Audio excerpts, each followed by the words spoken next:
Olá, pessoal. Vamos dar início, então, à nossa segunda aula aí de processos de usinagem. Vou compartilhar minha tela com vocês.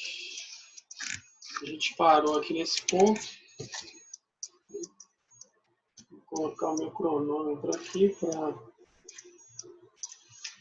não passarmos de 20 minutos nessa proposta, né, cada aula, para que não fiquem longos vídeos. Certo? Vou fechar minha tela aqui, minha imagem. Certo. Vou pegar meu marcador.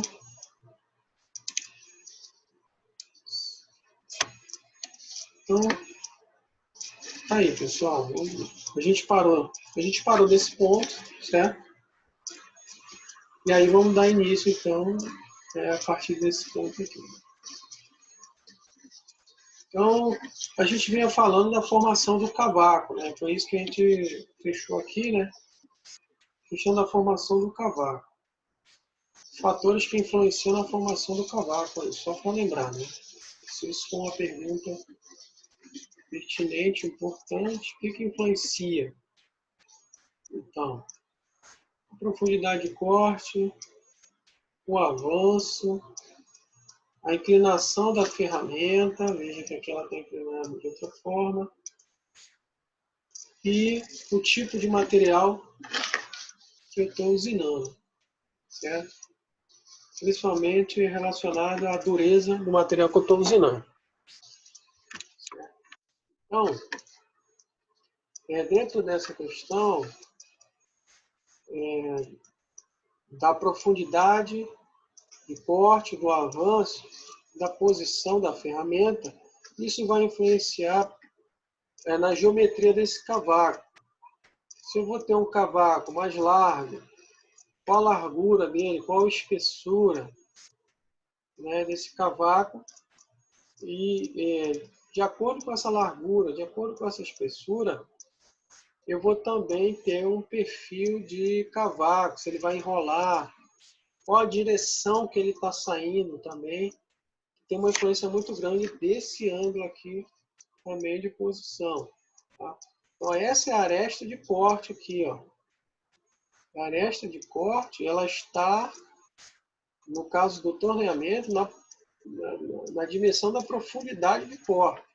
Então, a 90 graus, que é o caso aqui, ó, a 90 graus, se o ângulo de posição da ferramenta for 90 graus, o que acontece é que eu tenho a aresta que está sendo, o comprimento da aresta que está sendo utilizado no corte é igual à profundidade de corte. Certo?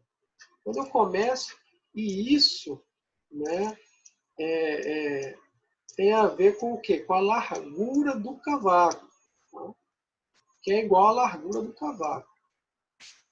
Essa profundidade aqui vai ser igual à largura do cavaco quando a posição da ferramenta for 90 graus. Isso é muito bem visualizado nessa equação aqui, ó, que relaciona o quê?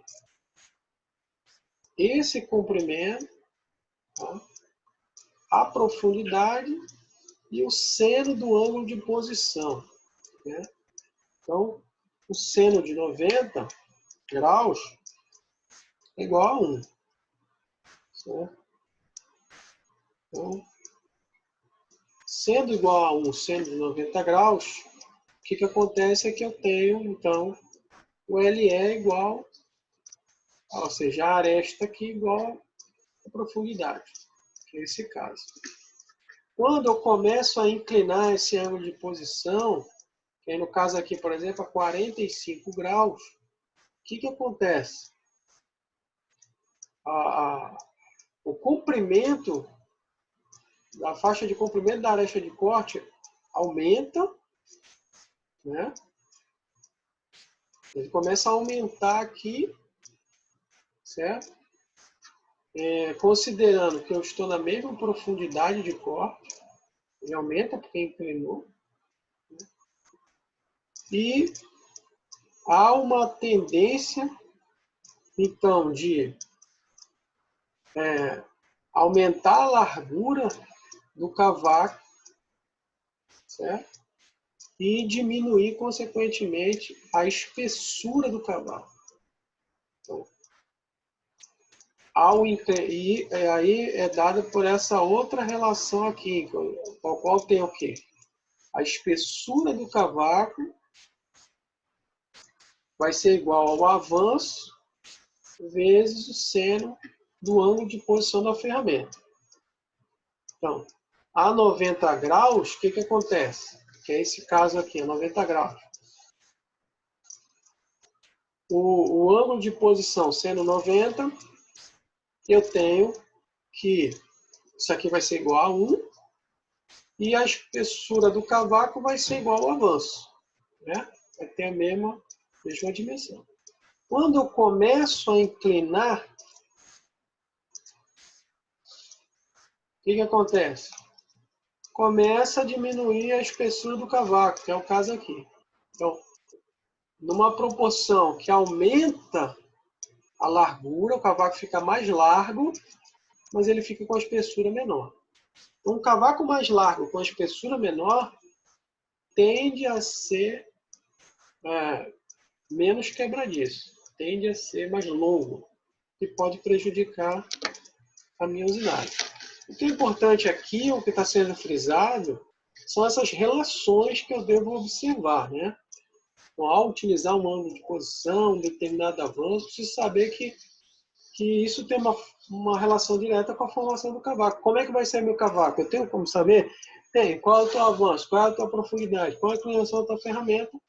Essas equações simples aqui vão dar essa relação aí para a gente, tá? Então, aí, para que fique clara a questão do ângulo de posição, né? E essa relação. Leiam o slide, eu não vou ler, não é esse meu propósito aqui, mas explicar alguns detalhes, tá? Então aqui está reforçando essa questão do ângulo de posição. E o ângulo de posição, veja que não é em relação ao porta-ferramenta. Aqui os porta-ferramenta na mesma posição. A posição da aresta de corte aqui que vai influenciar. Então, nesse caso aqui, a aresta aqui está 45 graus, tá vendo? Esse aqui ó, já está quanto? 95 graus.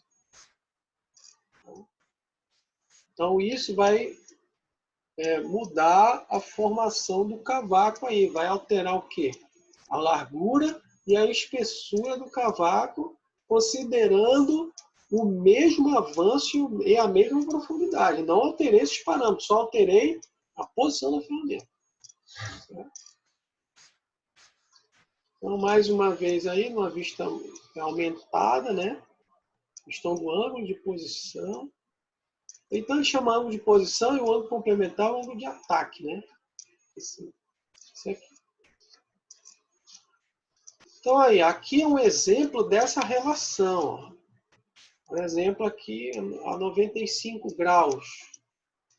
A 95 graus, eu tendo uma espessura de cavaco de 1 milímetro e eu vou ter um comprimento, então, de 2 milímetros. Aí, esse comprimento é o comprimento da aresta de corte, que dá a largura, que equivale à largura do cavaco. Partindo desse ponto, né? Então, vai utilizar essas relações aqui, ó, de espessura do cavaco e aresta, e esse ângulo de posição aqui. Avanço, profundidade e corte. Então, reduzindo o ângulo, ó, inclinando a ferramenta, 75 graus, o que acontece? A espessura do cavaco diminuiu, passou de 1 para 0,96, e a largura do cavaco, comprimento da aresta de corte, aumentou, tá vendo? E assim vai. 60 graus, posição, diminuiu, a espessura aumentou, a largura. 45, tá diminuindo, tá vendo? Tá? E aí, nós temos as ferramentas mais utilizadas, que a gente vai ver mais na frente aí. Então, aqui exemplificando o que a gente vem falando, Aqui, ó, relacionado à macrogeometria, das pastilhas de usinagem, tem esses vários tipos aqui. Tá? Essa primeira letra aqui, eu chamo a atenção que ela define a macrogeometria, tá? Que é o quê? Esse formato aqui, ó. Veja aqui, ó. Essas são as letras, essas são as possibilidades aqui. No caso do C, então, né, ele tem um ângulo aí de 80 graus, né? Esse ângulo é o ângulo de ponta chamado, é 80 graus. Aqui é o ângulo de posição, não confundam, tá? O ângulo de posição é dado pelo conjunto porta-ferramentas e pastilha, tá? Então, é esse ângulo aqui, ó, gerado por esse conjunto. Tá? Então, esse é o ângulo de posição. O ângulo da ponta da ferramenta, ele é dado por esse ângulo aqui, ó. Ó, por exemplo, esse aqui de 90 graus, que é o S. Está aqui o S. Essa aqui é a pastilha S, certo? Que normalmente é utilizada no ângulo de posição de 45 graus. Ela tem 90 graus no ângulo de ponta. Tá? E ela, então, é a S. A rômbica, R. Aqui, ó, redonda, né? A triangular, que é o T. A V, que é essa última aqui, ó. O ângulo de ponta da V é quanto? 35 graus. Qual o ângulo de posição que ela normalmente é utilizada? Aí, 117 graus. Certo? Então, esse slide aqui está mostrando isso, tá? Qual o tipo, a macrogeometria da ferramenta, da pastilha de corte, e quais ângulos elas são normalmente utilizadas, tá? Então, é isso que está mostrando aqui. No caso da triangular aqui, ó. Da triangular não, é da W, tá? Ela não é triangular. Ela é parecida à triangular. A triangular é essa aqui, que é a T. Essa daqui é um pouco diferente, chamada W. Ela tem um ângulo de ponta de 80, que é esse ângulo aqui. Essa daqui, a triangular, tem um ângulo de 60 na ponta. Mas veja, essa aqui é utilizada normalmente para ângulos de posição de 95. Essa aqui de 93, 91. Tá? E também são três possibilidades, na verdade, aqui, nesse caso, né? 93, 91, 60 graus, ela também pode ser utilizada em ângulo de posição. Então, normalmente, ela tem mais de uma possibilidade de ser usada, tá vendo? Tipo S, que é a quadrada aí, ó. Então, isso aqui é padrão. E esse aqui é um código da ferramenta que a gente vai ver lá no final como é que eu consigo identificar a ferramenta aqui. Ó. Então, cada letra dessa aqui tem um significado. A primeira letra é da macrogeometria. Tá? E as outras, todas elas estão relacionadas a alguma característica dessa ferramenta. Eu não vou falar agora, né, porque senão lá atrás não vai ter o que falar. Mas tem um slide que fica bem claro para a gente entender isso aí. Certo? Potência. Potência de torneamento, né? Potência líquida, dada em quilowatts, no caso aqui. Está aqui a equação. Tá? Quais são os parâmetros para me calcular a potência? Só lembrando que essa potência é fornecida por quem? Pelo equipamento, tá? Pelo torno. Seja ele automático, mecanizado, tá? Manual. Então, o que leva em conta? Velocidade de corte, nós falamos já sobre velocidade de corte. Profundidade de corte, né? Avanço e pressão específica de corte. Tá? Esse parâmetro, pressão específica de corte, ele é dado em função do material que eu estou usinando, ou seja, a grosso modo, é a dureza que esse material tem, a resistência dele ao corte. Chama pressão específica de corte. Ele é utilizado para me calcular a potência aí Essa potência, como eu falei, é a potência necessária para cortar. E isso quem vai me fornecer é o equipamento, o torno, no caso aí do processo de torneamento. Então aqui tem os parâmetros, ó, a velocidade que a peça está girando, profundidade, a profundidade que eu estou cortando, certo? Avanço da ferramenta, então ela está indo nesse sentido, certo? E aí a pressão específica de corte, como eu falei, é a dureza desse material que eu estou cortando, e isso vai fazer com que eu tenha, com que seja exigida uma potência aqui no fuso, certo? Então, deixa eu tirar isso aqui para frente. Tá. Para o planejamento do processo, isso aqui nós vimos, né, mas a gente vai ficar revendo em cada processo. De forma geral, é igual ao que a gente viu na usinabilidade, aquela primeira parte, né, que é o contexto geral da usinagem, questões aplicadas a todos os processos de usinagem. E aqui é mais especificamente em relação ao torneamento, mas é basicamente a mesma coisa. Eu vou planejar um processo de usinagem. O que eu devo observar? Fatores relacionados primeiro à peça. Quais as dimensões que eu vou usinar e qual, obviamente, o tipo de operação que eu vou usinar. No caso é o torneamento, mas nós vimos que há 3 tipos de torneamento, aí, o longitudinal, o faceamento e o perfilamento, que combinam os dois, o torneamento longitudinal e o faceamento, né? Então, qual o tipo de torneamento que vai ser necessário para eu ter aquelas dimensões que devo usinar nessa peça. E também a quantidade de material que eu vou retirar da peça, né? Isso vai influenciar no tempo de processo, né? E qual material, obviamente, que eu estou usinando nessa peça aí, porque isso vai definir a resistência desse material ao corte. A máquina, qual equipamento que eu tenho disponível? Então, na prática, normalmente é isso, né? Em algumas situações eu vou poder escolher o equipamento, em outras eu vou ter um equipamento pré-definido disponível. Ah, eu queria usar aquele centro de usinagem que é o bambambam, mas eu não vou ter esse centro de usinagem. Então, o equipamento que eu tenho, eu preciso conhecer ele. O que ele pode me fornecer de potência, de parâmetros de corte, velocidades, e etc. Né? Então, se ele é CNC, se ele é automático, se é manual. Então, isso é importante eu conhecer o equipamento que eu tenho disponível.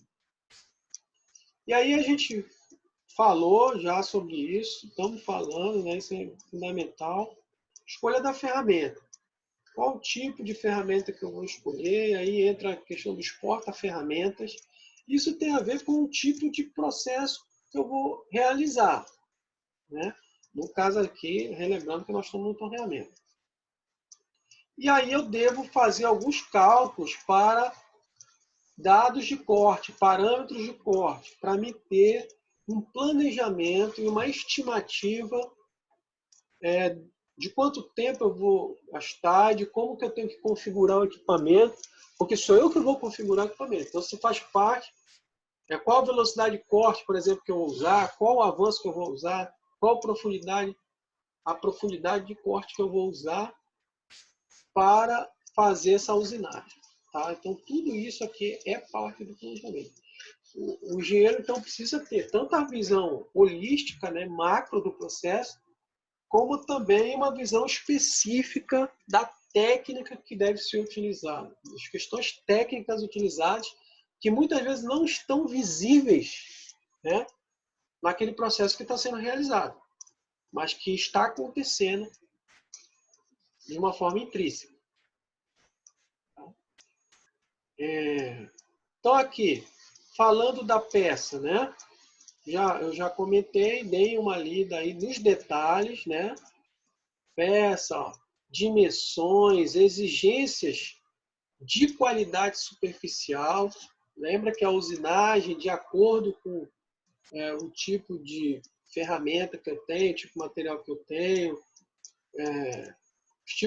os parâmetros, isso vai definir a qualidade superficial. Um dos grandes objetivos da usinagem é melhorar a qualidade da superfície usinada, né? E em muitos casos ela é aplicada somente com esse objetivo. Então, eu preciso entender qual as exigências para essa peça especificamente, né? Se é desbaste, se é acabamento, né? Então, quais as tolerâncias dimensionais que me são exigidas, né? Tolerâncias dimensionais, tá? Isso é muito importante. E aí, enfim, o material, né? A classe que ele está, que a gente já falou sobre isso bastante, tá? Que aí vai definir vários aspectos em relação a essa usinabilidade. A questão do cavaco ser mais quebradiço, mais longo, dureza nesse material, né? E a resistência dele que vai fornecer aquele parâmetro que é a resistência, que é a pressão específica de corte, que é o KC. Eu vou parar aqui nesse slide, porque já deu nossos 20 minutos aqui, planejados, né, na aula. Tá? E aí eu vou fazer um outro vídeo aula, continuando desse ponto onde nós paramos, tá? Então assistam os vídeos, assistam de novo quantas vezes quiserem. Bons estudos e até o próximo vídeo.